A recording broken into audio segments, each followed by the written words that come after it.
بسم الله الرحمن الرحيم বর্তমান সময়ে তো লড়াই লাগিয়ে দিয়েছে।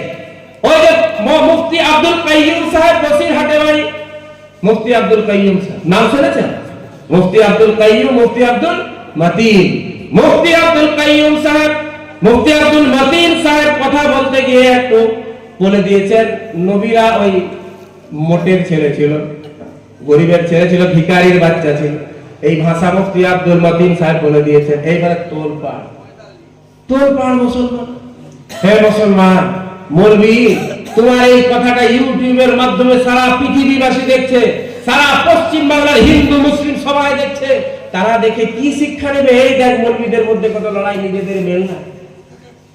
এছাড়া আর কি বলে? মুফতি আব্দুল মতিন সাহেব নবীদেরকে বলে দিয়েছে, গরিবের বাচ্চা ছিল, ভিখারির বাচ্চা ছিল, সে তো নিজে অনুতপ্ত, তার মনের মধ্যে দুঃখ বেদনা কষ্ট আছে। মুফতি আব্দুল কাইয়ুম সাহেব বসিরহাটের একজন বিখ্যাত মানের মুফতি সাহেব, ফুরফুরা সিলসিলার একজন বিখ্যাত আলেম। তাকে এখন তার অনুসারীরা, তার মান্যওয়ালা, তার ভক্তরা তার হাতে হাত দিয়ে বেয়াত করে নিয়েছে, তাকে পীর বানিয়ে নিয়েছে। এরপরে কিছু লোক উঠে পড়ে লেগেছে, এরকমই পীর হয়ে যাবে। ওর বাপ দাদা 14 গোষ্ঠীর দিকে লক্ষ্য করে দেখো, একটা দুটা তিনটা পীর পেরিয়ে গেলে ওর বাপের নাম ছিল নিমাই চাঁদ। এই বাড়িটাও মনে শুনেছে ফেসবুকে, ইউটিউবে। ওর বাপের নাম ছিল নিমাই চাঁদ, তার বাপের নাম ছিল গড়াই চাঁদ, তার বাপের নাম ছিল শ্রীকান্ত। তো ওর ছেলে আবার কি করে পীর হতে পারে? আরে কাফেরের ছেলে যদি নবী হতে পারে, কাফেরের ছেলে যদি নবী হতে পারে, ইব্রাহিম নবীর বাপ কে ছিল? ইব্রাহিম নবীর বাপ কাফের ছিল, জাহান্নামে যাবে। কোরআন বলছে, আজ আপনি কোরআন খুলুন, ওয়াইজ ক্বালা ইব্রাহিম লিআবিহি আযার, তার বাপের নাম ছিল আযার। হ্যাঁ আব্বা, আপনি মূর্তি পূজা কেন করছেন? ওয়াজকুর ফিল কিতাব ইব্রাহিম, কোরআন শরীফ খুলুন সরম। ওয়াজকুর ফিল কিতাব ইব্রাহিম ইন্নাহু কানা সিদ্দীকান নাবিয়্যা। ইব্রাহিম নবীর আলোচনা কোরআনে আল্লাহ করেছেন, একজন সত্যবাদী নবী ছিলেন। যখন সে তার আব্বাকে বললেন, আল্লাহ ঘটনা বর্ণনা করছেন, ইয ক্বালা লিআবিহি, যখন সে তার আব্বাকে বলল, ইয ক্বালা লিআবিহি ইয়া আবাতি, ওগো আব্বা জান। ইয়া আবি বলেন না, ইয়া আবাতি। আবাতি এই যে তাজের তি, এটা বাড়িয়ে শিক্ষা দেওয়া হয়েছে। ছেলে যখন বাপের সাথে কথা বলবে, আব্বা জান, ভালো হবে, সুন্দর ভাষা, নরম ভাষায়, কর্কশ ভাষা নয়, নরম ভাষায় আব্বাকে ডাক দিবে, হে ওগো আব্বা জান। ইব্রাহিম বললেন, বাপ কাফের, তাও কি বলছেন? ইয়া আবাতি লিমা তা'বুদু, আপনি কেন ইবাদত করেন তাদের? মা লা ইয়াসমাউ, যারা শুনতে পায় না, ওয়ালা ইউবসিরু, যারা দেখতে পায় না, ওয়ালা ইউগনি আনকা শাইআ, আর যারা আপনার কোনো উপকারে আসবে না, উপকার করতে পারবে না। ইব্রাহিম নবীর আব্বা তখন বললেন, তুমি কি আমার মাবুদদেরকে মানছো না? তুমি আমার খোদাদের তাওহীদ করছো? তাহলে তুমি যদি ফিরে না আসো, তোমাকে পাথর ঠুকে ঠুকে আমি মেরে ফেলবো, কিংবা ঘর থেকে বের করে দিব। ও মুসলমান ভাইরা, তাই বললাম, আবেগে নয়, বিবেককে কাজে লাগান, বিবেককে প্রশ্ন করুন। প্রত্যেকটা মানুষের কাছে আল্লাহ একজন করে মুফতি দিয়েছেন, আর সেটাই হচ্ছে সব থেকে বড় মুফতি। সেই মুফতির নাম হচ্ছে আমার আপনার হৃদয়। দাঁড়িয়ে আপনি পেশাব করতে যাচ্ছেন, তখন এই মুফতিকে জিজ্ঞাসা করুন, দাঁড়িয়ে পেশাব করা যাবে কি যাবে না? দিল আপনাকে বলবে না, পেশাব করা যাবে না। কোন জায়গায় আপনি পেশাব করছেন, দিলকে জিজ্ঞাসা করুন, এখানে পেশাব করবে করবো না?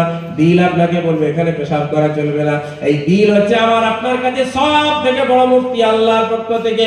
এই মুফতিকে জিজ্ঞাসা করুন, এই কথাটা কি ঠিক বলেছেন যে তার একটা দুটা গোষ্ঠী পেরিয়ে গেলে তার বাপের নাম হবে নিমাই চাঁদ?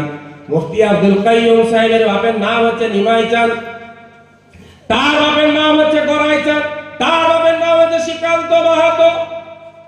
ওই শ্রীকান্ত মাহাতোর ছেলেটা কি করে পীর হতে পারে? পীর কোন কারোর বাপ দাদার পৈতৃক সম্পত্তি নয়। যে আলেম হবে, যার মধ্যে ইলম থাকবে, জ্ঞান থাকবে, কোরআন হাদিসের যোগ্যতা থাকবে, আল্লাহ ওয়ালা হবে, নবীর সুন্নাত ফলো করবে, নবীর সুন্নতের উপর চলবে, তাকেই পীর বলা যেতে পারে। কিন্তু পীর তো কোনো বাড়ির ফসল নয়। আমার মধ্যে যদি ওই যোগ্যতা থাকে, আমি একজন পীর।